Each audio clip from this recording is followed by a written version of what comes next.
Top Hangat TV mempersembahkan. Hai, jumpa lagi dengan saya, Fortuna Forentiza di Top Hangat TV.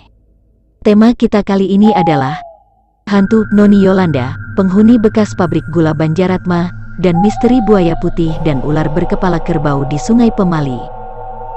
Namun sebelum tema kami lanjutkan, saya ingatkan Anda untuk jangan lupa memencet tombol subscribe dan tanda lonceng agar kami terus dapat berkarya untuk Anda. Pabrik gula Banjaratma yang berjaya pada masa penjajahan kolonial Belanda hingga tahun 1990-an, kini hanya tersisa bangunan yang mengesankan angker, karena sudah tidak ada lagi kegiatan proses penggilingan tebu menjadi gula. Rumah-rumah dinas para administratur, petugas administrasi gula juga terlihat sudah lama kosong. Kesan mistis muncul saat tim kami menyambangi komplek pabrik tersebut. Selain hantu Noni Yolanda, juga akan dikupas sungai angker di Kabupaten Brebes, Kali Pemali yang konon dihuni buaya putih dan ular berkepala kerbau, yang selalu minta tumbal orang dewasa dan anak-anak. Yolanda, hantu yang kini menjadi pembicaraan sebagian warga setempat, adalah seorang gadis remaja, anak seorang Belanda yang menjabat sebagai administratur pabrik gula Banjaratma pada masa itu. Hal ini seperti dijelaskan oleh Suprapto, penduduk setempat yang mengawal tim kami. Menurut Suprapto, sosok Noni Yolanda hidup pada masa nasionalis radikal, di mana saat itu ada semangat anti Belanda yang sangat luas. Anti Belanda diwujudkan sebuah perlawanan. Pusat perlawanan masyarakat adalah dengan perebutan penguasaan pabrik gula dari tangan Belanda, serta terjadinya pembantaian keluarga-keluarga Belanda yang menguasai pabrik gula, seperti yang terjadi di PG Banjaratma. Disinilah kisah miris Yolanda dengan tragedi pembantaian yang mulai terjadi.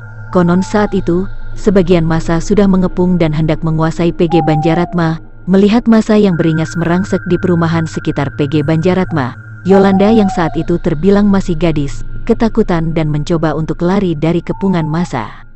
Perkiraan, Yolanda hendak bersembunyi di suatu ruangan kamar depan rumahnya, yang juga terdapat fasilitas kamar mandi dan WC untuk menghindari amuk massa ini.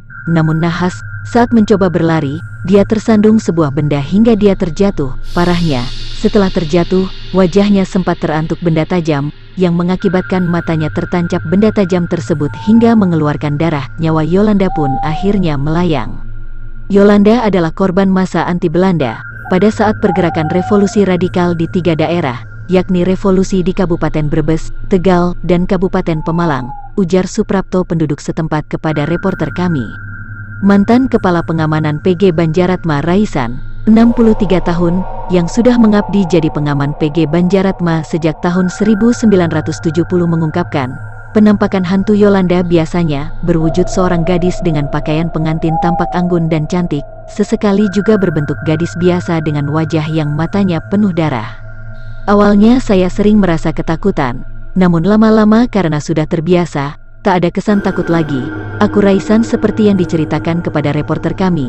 Sementara itu, untuk legenda atau mitos buaya putih dan ular berkepala kerbau yang hidup di Sungai Cipamali, atau yang dikenal Sungai Pemali, sering dijumpai penduduk sekitar yang memancing atau menjala ikan di area Sungai Pemali tersebut.